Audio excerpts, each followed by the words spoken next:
Hello, everyone. Welcome to today's Accelerate Your Performance podcast. I'm your host, Janet Pilcher. Thanks for having a desire to be your best at work and help your organization achieve success. This podcast is all about actions we can take to improve workplace culture and achieve results, and they're all aligned to our 9 principles framework. Before we get started, I want to tell you about our new book club, where we'll dive into each chapter of my newly released book, Hardwiring Excellence in Education, the 9 Principles Framework. For more details and to sign up, please head over to studereducation.com/hardwiringexcellence. Now let's jump into today's episode. We have 2 special guests joining us today, Jon Malone and Alicia Hulin. Before we get started, I'd love to tell you a little bit about each of them. Jon serves as Regional Director and Chief Executive for the Northwestern Illinois Association, also known as NIA. He began his career in 2000 as a special education teacher in Rockford, Illinois.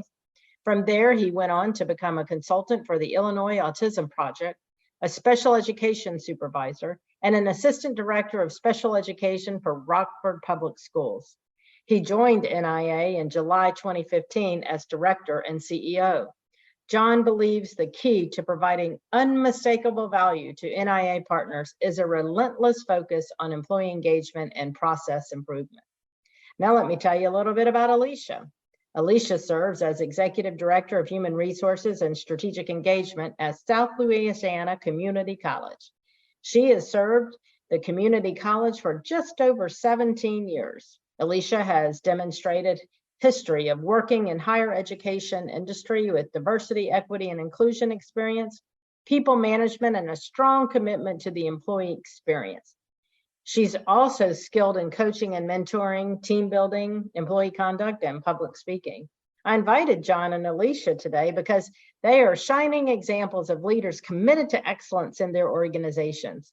Today, we'll discuss how they develop and apply standards of excellence in their organizations and learn how those help them to operationalize their organizational values. We'll discuss this more today, so I'm excited to have Jon and Alicia on our show today so that we can highlight Principle 1, Commit to Excellence, and that's around the standards of excellence. So it is with great pleasure that I bring on the show today and welcome back Alicia Hulin from South Louisiana Community College and Jon Malone from NIA. So glad to have you with us, Jon. Thanks for being back with us. Good to be here. I'm a fan, as you know, of the pod. So yes, thanks so much. I appreciate that. And Alicia, thanks for being with us. Absolutely. I wouldn't miss it. It's going to be fun. It is always fun, and just so glad to have you on together today. The work that both of you have done with in many ways, and in so many of the 9 principles and the tools and tactics are just admirable and provide a model. Today, we want to focus on Principle 1 and the standards of excellence. And kind of interesting, Alicia and Jon, as I was writing the book, one thing that I found, and one reason I started with the standards of excellence as Principle 1 and at the centerpiece is because as I was going through the book and writing about each principle, I found myself connecting back to the standards of excellence. Like it's hard to really to apply some of the others if we haven't defined what those expectations are. So I found myself just going back to the standards and just reinforced to me how important they were. So I'm going to kind of, Jon, I'll start with you. Let's talk about the importance and why it's important to you, why it was important to develop the standards for your organization and what you think for organizations in general. Okay, yeah, I agree, Janet. The standards of excellence is one of those, I think, high leverage techniques that kind of, it does one thing, but it does so many and it impacts so many of your other systems. So when I came to NIA in 2015 as a new leader, I just wanted to have a positive impact on my leadership. And I knew from coming in from my lived experiences that culture would probably play an outsized role in my success and the success of my team. And so I was looking for a strategy that would help adults, who come from different lived experiences and backgrounds.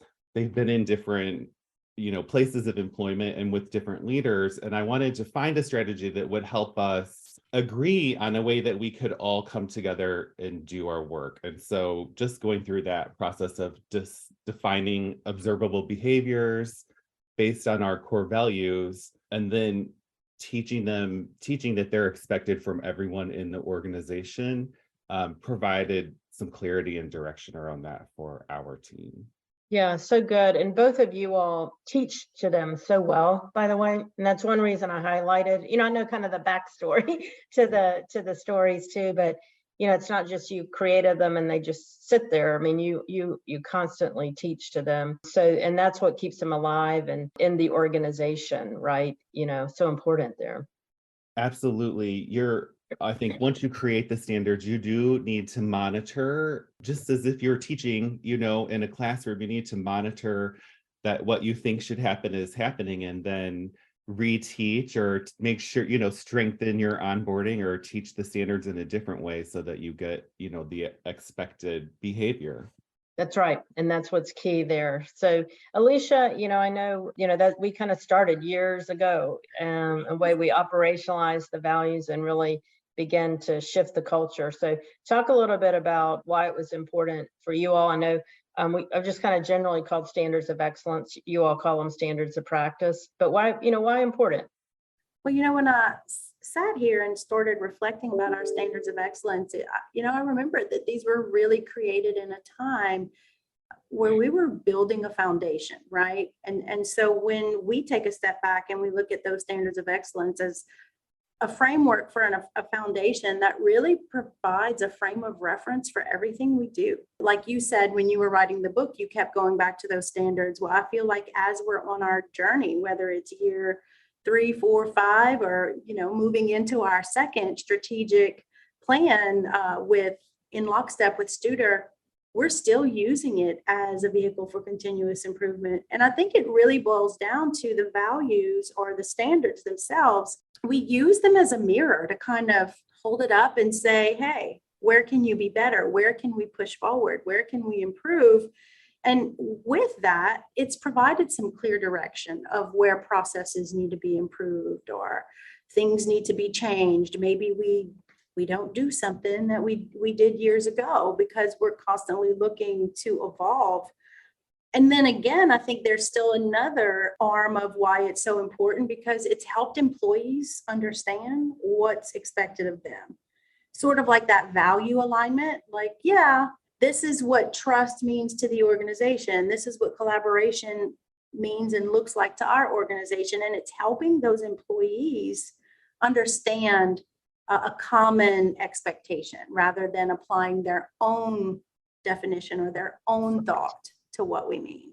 Yeah, and that their thoughts and the leader's thoughts may not align. Exactly. The consistency piece is perfect. Yes. Quite so well. So let's talk about that. Jon, I'll shift back to you. How have the standards of excellence helped you build those consistent expectations across the organization for employees?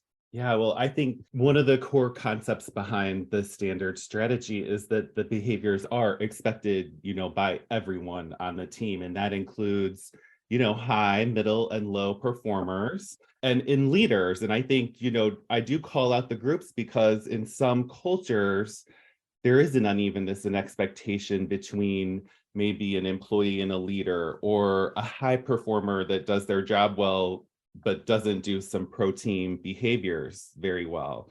And so I think that kind of gels that concept together for me. And so even though we involved everyone in our team in developing the standards, it still took time for them to understand that they were for everyone. And so as an example, we have a few standards around transparent communication and the way that we need to deliver conversations to each other, which is hard for adults in certain situations. And so we actually had to develop conversation scripts to support the kind of caliber of conversation that we really needed to have with each other for effective teaming.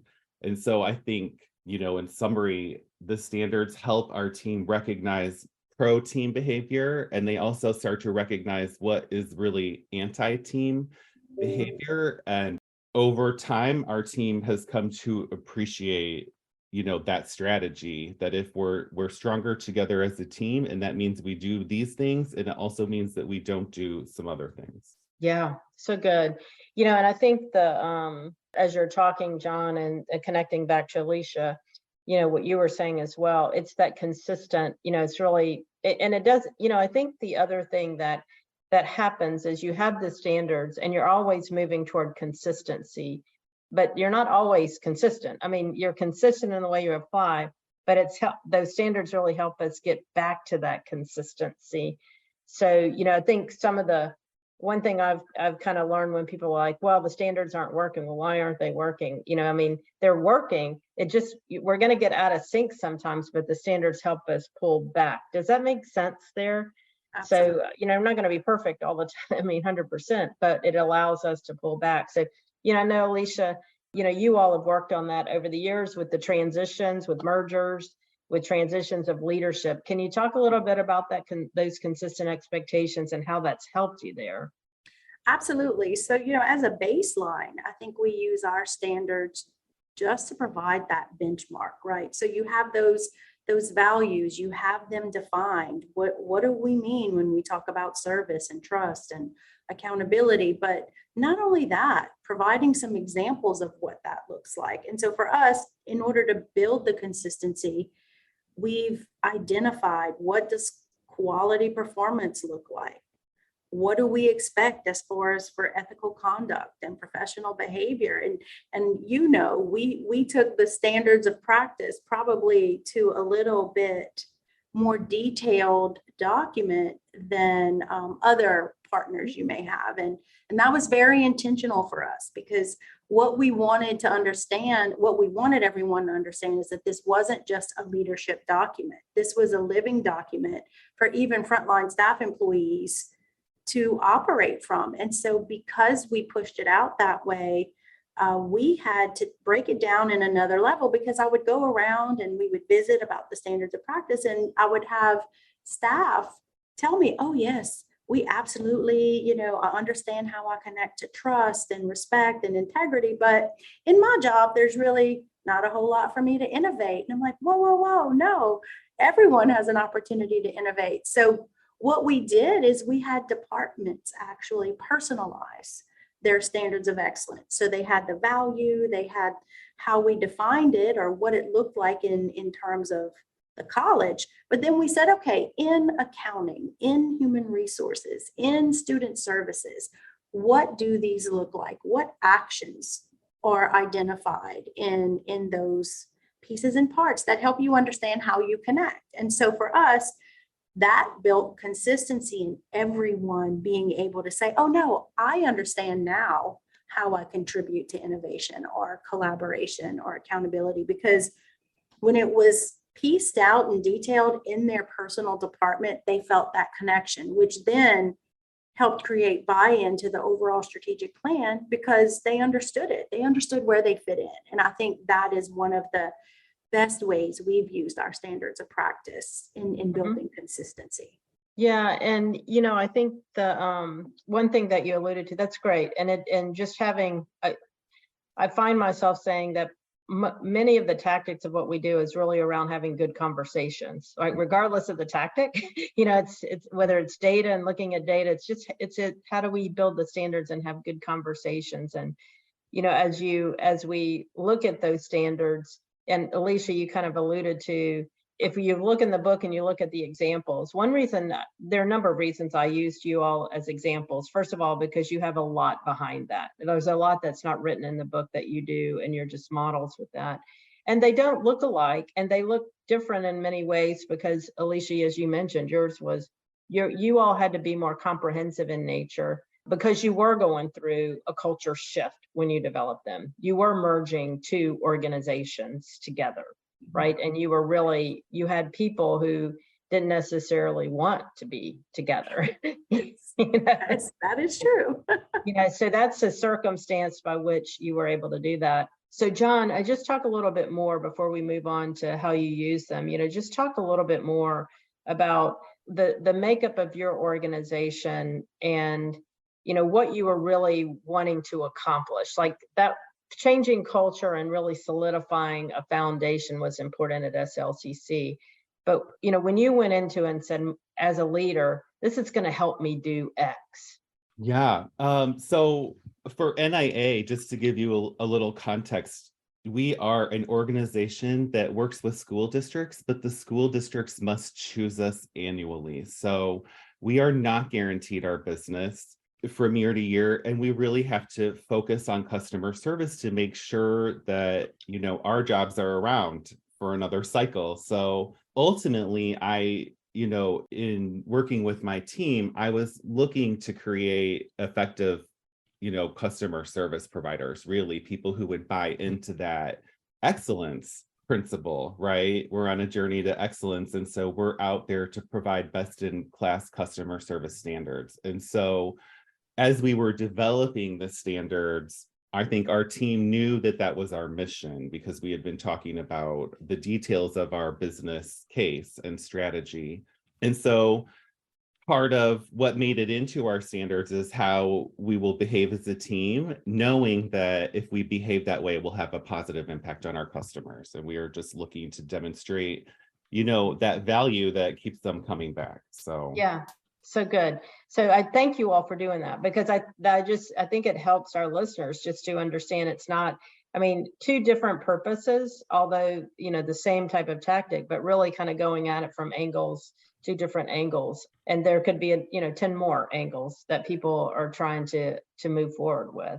Yeah. Reiterate how high leverage this strategy is, because you are working on employee experience through the standards. You're working on customer service through the standards. Like Alicia pointed out, you're teaching people how their job plays a role in the whole team. And all of those are just key when you're working with humans. So yes. Yeah. And again, it just showing how they connect to what you're talking about, just showing how they connect to the other principles, and hard to really leverage those tactics and the other principles without having the standards in place. So let's talk a little bit. Alicia, I'll go to you. How do you just talk a little bit about how you developed them, what the expectations are, and how do you use them? What do you do with your teams? We use them in several big ways, I feel like. So first, I feel like our overall standards of practice, they really have been used as the basis for a lot of our staff and leader development sessions. So whether we are building content for a staff development institute, a leadership development institute, or a leadership workshop, we try to tie everything back to those standards. So that way the takeaway is constantly pushing the refocus back on what we created, in 2015. It's not something new. It's about continuous improvement. It's not about doing something that we haven't done before. It's about doing something that we currently do better. And, I think we learned that from you. It's not always about doing more or doing new, it's doing better. So that continuous improvement piece in the development side. And then in another big way, we've used our standards of excellence to crosswalk them directly into our annual evaluation process. So you have this living document that it's a document all departments reference and all employees reference all year long. The evaluation is never supposed to be a surprise, right? And so what we have taught our leaders to do is take those standards, crosswalk them into the evaluation based on the expectations that we've built into our documents, either as a college or as a department. And then that's sort of also taken the difficult piece for supervisors out of it, the subjectivity out of it. It's focused on our standards of practice. Here it is. You knew what to expect from the beginning. You understand how these standards impact your department. And it's like this automatic workflow that just rolls up, and the employee understands how it's all connected. So those are just two really big ways that we use them. But when you start looking at everything we do, we're embedding those values and processes and procedures. They tell you what isn't customer friendly or student friendly, what isn't working for your employees. Because when you run into those walls where you have to make tweaks and adjustments, those values dictate that. They just sort of feel like things stick out like a sore thumb when they're not working. And I feel like our standards have been able to help us adjust and tweak where necessary. So three different pieces of that and how we use them. Yeah, good. And as you're talking, I'm thinking, it takes that can take that emotion out, or when people go down that emotional path of two people are not getting along or connecting, they look at it from a personal standpoint, but really being able to pull it back to the standards to say, hey, we're just going to connect back to the standards and look at what we're expected to do. This is not personal in terms of how we're engaging with each other. We just need to figure out how we use those standards to have a conversation on what we expect, right? Exactly. Yeah, and that's critical. And again, as you all have made continuous transitions, and you've been in an organization of transition, and almost on an annual basis, that becomes critical for you to do that. What about you, Jon? How do you use your standards of excellence at NIA? I think, we do some of the same things as Alicia, and we have incorporated them into our evaluations systems. I think what I want to say is that ultimately, one of the core lessons that we're teaching people through the standards is that if you're a member of a team, it's not okay to just be great at the technical aspects of your job. Being a member of a team changes the expectation to be that you're also an excellent team player and that you're growing in both of those areas. And I think that was a little bit of a change in understanding for people across our team. And so we do a few things to kind of reinforce that, like to leverage that. We ask our job applicants to review and agree to these even before filling out an application. We teach them explicitly during our onboarding process. So all teammates have a good solid hour of training in these standards. We display them prominently. I think, like Alicia was saying, they kind of live out and about in the workplace physically and also in your electronic work areas. We also developed a couple of positive reinforcement programs. So one is really specific peer-to-peer. So the peers are recognizing each other for demonstrating the standards of excellence. And then we also take advantage of that leader to teammate, thank you for coming in and being an effective member of our team. I think Alicia covered the evaluation systems. What is important to that about me is the accountability piece. And I think, Janet, you said earlier, if we don't point out what's important for our people to work on, sometimes they work on what they think is important. That's right. That, may or may not be the best strategy for the team. I think the last thing I'll say about how we use and keep the standards in place is that we measure employee experience and employee net promoter twice a year to make sure that standards program and our other programs are creating the type of culture that we think is going to give us the best team performance. I think the standards could change at NIA, as an example, if we decide that we need to change our strategy. Our values probably will stay in place, but our standards might change as the business changes. And so we want to just continue to measure the effectiveness of the work we're doing in leadership to make sure we get the results that we want. Yeah, I think so. Good. And I love the connection to the standards may change a little bit. It's interesting as we've grown and brought new team members on, the standards were developed without them, right? So they were developed and so we have a much bigger team than we had when we first developed them. And so one of the things we just did at our last strategy retreat is really kind of go through an exercise with new and people who are newer to the team and those who have been with us, is really talking through what that standard means and is there anything we need to do to update it based on where we are today?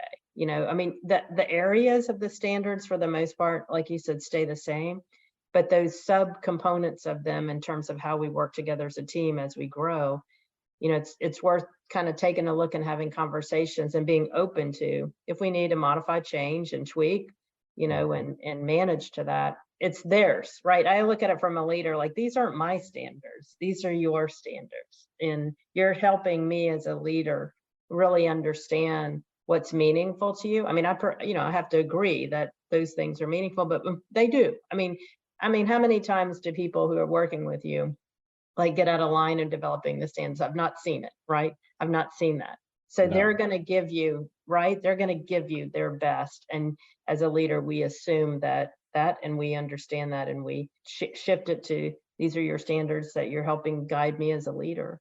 Does that make sense there? Yeah, 100%. So Yeah, go ahead, Jon, please. I was just going to say, I think that overall they're positively received, because the people in our systems enjoy knowing what's expected of them, and we generally like to achieve. So yeah, that's right. Yeah. And when people say, when we get that question, I don't know what it's expected of me, this is one way to help people understand, you not only do you know what's expected, but you've helped define those expectations in the workplace. So I'll just kind of end with this quick question. Alicia, I'll ask you, can you imagine what would SLCC be like without these standards? Does that ever cross your mind? It does, actually. And I think in the most recent years, that has crossed my mind a lot. As you know, we've gone through a lot of senior leadership change in the last few years. And without that standard of practice there to sort of be the anchor, it's easy for new leaders coming on board who really haven't been exposed to our journey to say, oh, but this is important and this is important, and sort of dilute what we've been doing. But when you have a new leader come in and you have this framework and this is what we're working towards and here's what we expect, it's like they kind of, oh, okay, they don't have to recreate the wheel. So for me, I think it's actually saved us with senior leadership transition. And so I couldn't imagine not having it to refer to and help them catch up on our journey. Yeah, that's good. And, that's been higher education. We've seen so much senior leadership transition in the last 3 to 4 years. So those standards are really, really important. When we get out of sync, then we can pull back. We can pull back to this. We can pull back to this as a solid grounding. That's good. Jon, what are your thoughts? I mean, can you, think back when you didn't have them to when you have them now and what it feels like? yeah, I would never want to not have the standards as a tool, just for myself as a individual teammate and also for my team. And this is something that I reflected on strongly during the beginning, middle, and end of the pandemic that we've all been through. And as we watch kind of like other systems become more politically different, and there becomes a wider gap in how groups agree to practice, standards or come together and work as a group, I've just been especially thankful that we've carved out a little spot in the universe at NIA where we do have that agreement, because it can be just disorienting being a part of a system where there are value words being thrown about, but you're just not sure how everyone is expected to demonstrate them. That's such a good point. So even, in those times of turbulence, in our society, in our world, and what comes at us, those we can fall back on those because it's the consistency that connects our organization together. So I thank you so much for being with us today. As I mentioned before, it's in Principle 1, commit to excellence. In order for us to commit to excellence, we have to understand what those expectations are of ourselves and each other, and do that together with our teams. And you all have done that so well, and it was an honor to highlight you all in that part of the book. So thank you, Alicia. Thanks for joining today. Thank you. And Jon, thank you for joining. Thank you. Thank you both. I think you can see how Jon and Alicia have done excellent work to develop and apply the standards of excellence connected to our first principle in the Hardwiring Excellence book and as part of the 9 principles. I included them as examples in the book because of their great leadership. And I just appreciate today how they were able to share with us. But the story is behind the story in the book. They have done exceptional work around the standards of excellence, but you know what? They've done exceptional work aligned to all of the 9